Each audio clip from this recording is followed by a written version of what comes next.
नमस्कार दोस्तों, स्वागत है आपका स्पेक्ट्रम क्लासेस में। दोस्तों, 2022 में होने वाले मैट्रिक एग्जामिनेशन में आज हम लोग सोशल साइंस के इम्पोर्टेंट ऑब्जेक्टिव क्वेश्चन का सेट 3 देखेंगे। इसके पहले हम लोग सोशल साइंस के ऑब्जेक्टिव क्वेश्चन का 2 सेट जो है देख चुके हैं। यदि आप दोनों सेट का ऑब्जेक्टिव क्वेश्चन नहीं देखे हैं तो डिस्क्रिप्शन में लिंक दिया हुआ है, वहां से आप दोनों सेट के इम्पोर्टेंट ऑब्जेक्टिव क्वेश्चन को देख सकते हैं जो आपके एग्जामिनेशन 2022 में पूछे जाएंगे। चलिए दोस्तों, आज का वीडियो हम लोग शुरू करते हैं। सभी ऑब्जेक्टिव क्वेश्चन इंपॉर्टेंट है दोस्तों, एक भी ऑब्जेक्टिव क्वेश्चन छूटना नहीं चाहिए, इसलिए आप लोग वीडियो को लास्ट तक देखें। और अगर आपको वीडियो पसंद आए तो वीडियो को लाइक करना और शेयर करना ना भूलें। चलिए पहला क्वेश्चन देखिए क्या कहता है, मेटरनिख का पतन किस वर्ष हुआ था। मेटरनिख का पतन किस वर्ष हुआ था। ऑप्शन देखिए, ए दिया हुआ है मार्च 1848 ईस्वी में, ऑप्शन बी है अप्रैल 1848 ईस्वी में, ऑप्शन सी है मई 1848 ईस्वी में, और ऑप्शन डी है जून 1848 ईस्वी में। तो इसका सही आंसर होगा ऑप्शन सी। ठीक है, मेटरनिख का पतन मई 1848 ईस्वी में हुआ था, याद कर लीजिए। दूसरा क्वेश्चन है, वियतनाम लोकतांत्रिक गणराज्य की स्थापना कब हुई। वियतनाम लोकतांत्रिक गणराज्य की स्थापना कब हुई थी। 1930 ईस्वी पहला ऑप्शन है, दूसरा ऑप्शन 1940 ईस्वी है, तीसरा ऑप्शन 1943 ईस्वी है, और चौथा ऑप्शन 1945 ईस्वी है। तो इसका सही आंसर होगा ऑप्शन डी 1945 ईस्वी। तीसरा क्वेश्चन देखिए, साइमन आयोग भारत कब आया। बहुत ही इंपॉर्टेंट ऑब्जेक्टिव क्वेश्चन है दोस्तों।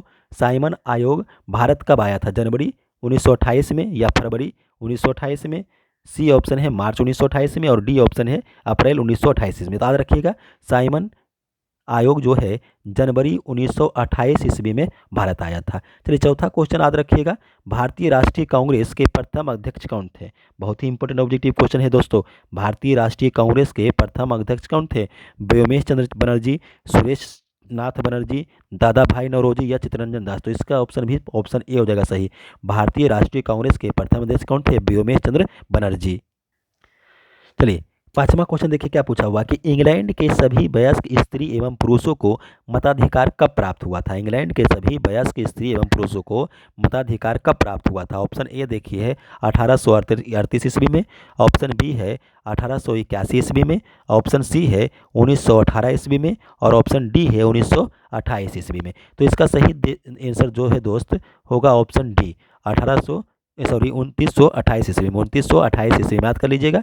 चलिए छठा क्वेश्चन है, भूमिगत रेल का विकास सर्वप्रथम कहाँ हुआ था। भूमिगत रेल का विकास सर्वप्रथम लंदन में हुआ था। ऑप्शन इसका आपको सी मिलेगा। ठीक है, उसके बाद साथ में है, पहले विश्व बाजार के रूप में कौन शहर उभर कर आया। पहले विश्व बाजार के रूप में कौन सा शहर उभर कर आया था। ऑप्शन ए है मैनचेस्टर, बी है अलेक्जेंड्रिया, सी है बहरीन, और डी है दिलमुन। इसका सही आंसर होगा ऑप्शन बी अलेक्जेंड्रिया। अगला क्वेश्चन है देखिए, वर्साई की संधि कब हुई थी। वर्साई की संधि जो है प्रथम विश्व युद्ध के बाद हुई थी, तो ये हो जाएगा 1919 ईस्वी में। ऑप्शन देखिए सी हो जाएगा सही। ठीक है, वर्साई की संधि याद रखिएगा दोस्तों, बहुत ही इंपॉर्टेंट ऑब्जेक्टिव क्वेश्चन है। वर्साई की संधि कब हुई थी, 1919 ईस्वी में। उसके बाद नौवां क्वेश्चन देखिएगा, आधुनिक भारतीय प्रेस का आरंभ 1766 ईस्वी में किसके द्वारा किया गया था। आधुनिक भारतीय प्रेस का आरंभ 1766 ईस्वी में किसके द्वारा किया गया था, विलियम वुड्स। ऑप्शन देखिए ए हो जाएगा सही। उसके बाद 10वां क्वेश्चन देखिएगा, वर्नाक्यूलर प्रेस एक्ट किस वायसराय के समय पारित हुआ। वर्नाक्यूलर प्रेस एक्ट किस वायसराय के समय में पारित हुआ। ऑप्शन ए है इरविन के, बी है कर्जन के, सी है लिट्टन के, और डी है रिपन के। ऑप्शन सी हो जाएगा सही, लिट्टन के। 11 नंबर क्वेश्चन में देखिए कहता है, इनमें से कौन सबसे कीमती अनवीकरणीय संसाधन है। ऑप्शन ए है जल, बी है पवन, सी है वन, और डी है खनिज। तो ऑप्शन डी हो जाएगा सही। ठीक है, सबसे कीमती अनवीकरणीय संसाधन में कौन हो जाएगा, खनिज। उसके बाद कहता है, पुरानी जलोढ़ मिट्टी को क्या कहा जाता है। ऑप्शन ए है बांगर, जो सही ऑप्शन है। ठीक है, उसके बाद भारत के किस राज्य में सर्वाधिक वन विस्तार पाया जाता है। भारत के किस राज्य में सर्वाधिक वन विस्तार पाया जाता है। ऑप्शन ए है केरल, बी है कर्नाटक, सी है मध्य प्रदेश, और डी है उत्तर प्रदेश। तो सही आंसर क्या हो जाएगा दोस्तों, ऑप्शन सी हो जाएगा मध्य प्रदेश। ठीक है, अगला क्वेश्चन देखिए 14 में क्या कहता है, साल किस वन का वृक्ष है। साल किस वन का वृक्ष है। ऑप्शन ए है शुष्क, बी है डेल्टाई, सी है पतझर, और डी है सदाबहार। तो ऑप्शन डी हो जाएगा सही, सदाबहार। उसके बाद 15 देखिए, बहुत ही इंपॉर्टेंट ऑब्जेक्टिव क्वेश्चन है, कोयले का सर्वोत्तम प्रकार कौन सा है? एंथ्रासाइड, पीट, लिग्नाइट और बिटुमिनस। तो ऑप्शन से ए हो जाएगा सही, एंथ्रासाइड। ठीक है, ऑप्शन ए हो जाएगा सही, एंथ्रासाइड। उसके बाद 16 में कहता है किस राज्य में खनिज तेल का विशाल भंडार पाया जाता है? किस राज्य में खनिज तेल का विशाल भंडार पाया जाता है? Option A Assam, option B Rajasthan, option C Bihar और option D Tamil Nadu. Option A हो जाएगा सही, असम। 17 नंबर क्वेश्चन में देखिए कहता है इनमें से कौन इस्पात केंद्र समुद्र के किनारे है? ऑप्शन ए है विजयनगर, ऑप्शन बी है बोकारो, सी है भिलाई और डी है विशाखापत्तनम। तो इसका सही आंसर होगा ऑप्शन डी, विशाखापत्तनम, ये समुद्र के किनारे है। उसका 18 देखिए, ये भी बहुत ही इंपॉर्टेंट ऑब्जेक्टिव क्वेश्चन है। इनमें किस गैस के रिसाव से भोपाल गैस त्रासदी हुई थी? इनमें से किस गैस के रिसाव से भोपाल गैस त्रासदी हुई थी?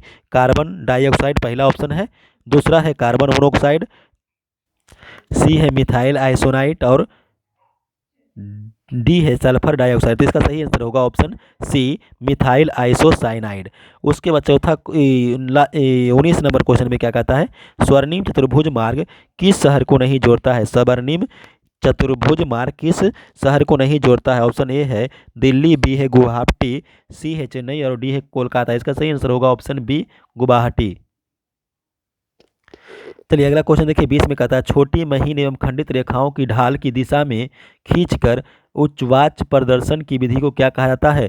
ऑप्शन ए है अस्तर रंजन, परवर्तीय छायाकरण, बी ऑप्शन सी है हैसियूर और डी है तलचिन्ह। इसका सही आंसर होगा ऑप्शन सी। क्वेश्चन देखिएगा क्या बताया हुआ है कि भारतीय संविधान के बारे में इनमें से कौन सा कथन सही नहीं है? वो सही है। फिर से, भारतीय संविधान के बारे में इनमें से कौन सा कथन सही है? ऑप्शन ए, यह धर्म के आधार पर भेदभाव की मनाही करता है, बी ऑप्शन है यह एक धर्म को राजकीय धर्म बनाता है, सी है सभी लोगों को धार्मिक आज़ादी नहीं देता है और डी है किसी समुदाय के विशेष लोगों के विशेष अधिकार देता है। तो इसका सही आंसर देखिए ऑप्शन आपको मिलेगा ए। ठीक है, जो ये है यह धर्म के आधार पर भेदभाव मनाही करता है, ये भारतीय संविधान के बारे में सही है।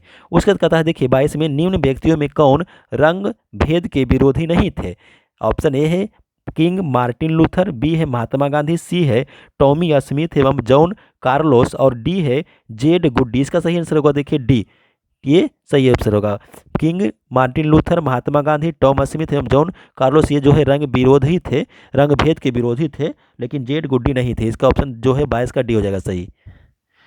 पंचायती राज अधिनियम भारतीय संविधान के किस अनुच्छेद में सम्मिलित है? 23 में देखिए क्या है, पंचायती राज अधिनियम भारतीय संविधान के किस अनुच्छेद में सम्मिलित है? ऑप्शन ए है अनुच्छेद 241, ऑप्शन बी है अनुच्छेद 242, ऑप्शन सी है अनुच्छेद 243 और ऑप्शन डी है अनुच्छेद 244। तो ऑप्शन सही होगा ऑप्शन सी, अनुच्छेद 243। चलिए इंग्लैंड में विधि सम्मत शासन किसकी देन है? इंग्लैंड में विधि सम्मत शासन किसकी देन है? ऑप्शन देखिए बी हो जाएगा सही, डाइसी। अगला क्वेश्चन है स्विट्जरलैंड को किस प्रकार की शासन व्यवस्था का देश कहा जाता है? ऑप्शन ए है अप्रत्यक्ष लोकतंत्र, ऑप्शन बी है प्रत्यक्ष लोकतंत्र, ऑप्शन सी है एकात्मक और ऑप्शन डी है तानाशाही। इसका सही आंसर होगा ऑप्शन बी, प्रत्यक्ष लोकतंत्र। चिपको आंदोलन का उद्देश्य से चलाया गया था? चिपको आंदोलन किस उद्देश्य से चलाया गया था? देखिए बहुत ही इंपोर्टेंट ऑब्जेक्टिव क्वेश्चन है दोस्तों। चिपको आंदोलन किस उद्देश्य से चलाया गया था? पर्यावरण सुरक्षा। ऑप्शन देखिए ये हो जाएगा सही। अगला क्वेश्चन है देखिए बिहार में लिच्छवी गणतंत्र कहाँ फूला फला? बिहार में लिच्छवी गणतंत्र कहाँ फूला फैला? ऑप्शन इसका देखिए ए वैशाली जो है सही हो जाएगा। उसके बाद कहता है लोकसभा में निर्वाचन हेतु कुल सीटों की संख्या कितनी है? 542 ऑप्शन ए है, 544 ऑप्शन बी, ऑप्शन सी में है 543 और ऑप्शन डी में है 545। तो ऑप्शन डी हो जाएगा सही, 545। लोकसभा में निर्वाचन हेतु कुल सीटों की संख्या 545 याद रखिएगा।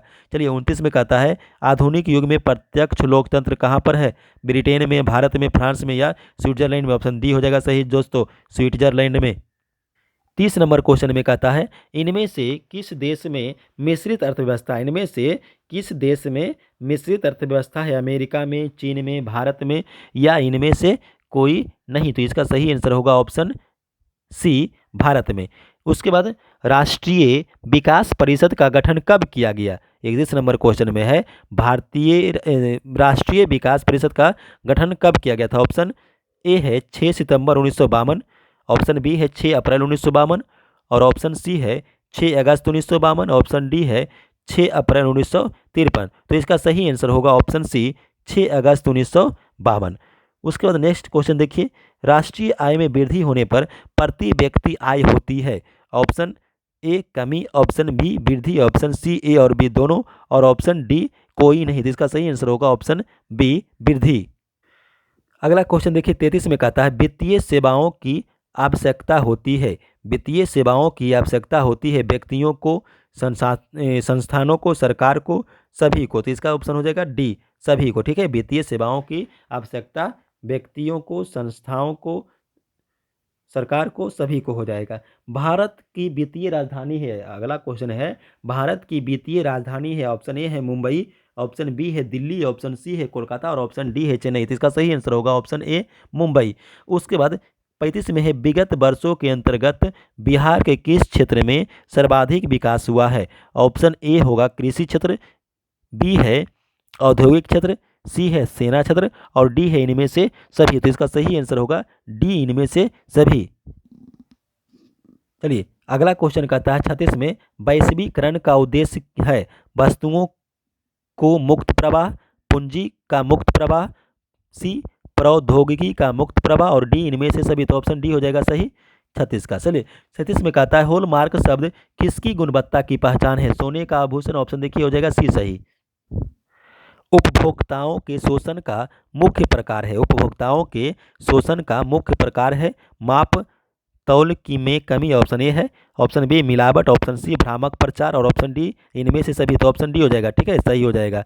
उसके बाद आतंकवाद किस प्रकार की आपदा है। आतंकवाद जो है मानव जनित आपदा होने की, ऑप्शन ए हो जाएगा सही। लास्ट क्वेश्चन है देखिए 40 में सूखे के लिए जिम्मेदार कौन है। वर्षा की कमी, ऑप्शन ए हो जाएगा सही। तो दोस्तों set 3 social science VBI objective question हम लोग देखें, 40 ऑब्जेक्टिव क्वेश्चन। अब हम लोग अगला वीडियो में सेट 4 लेकर आएंगे सोशल साइंस का VBI ऑब्जेक्टिव क्वेश्चन, उसको देखना ना भूलें।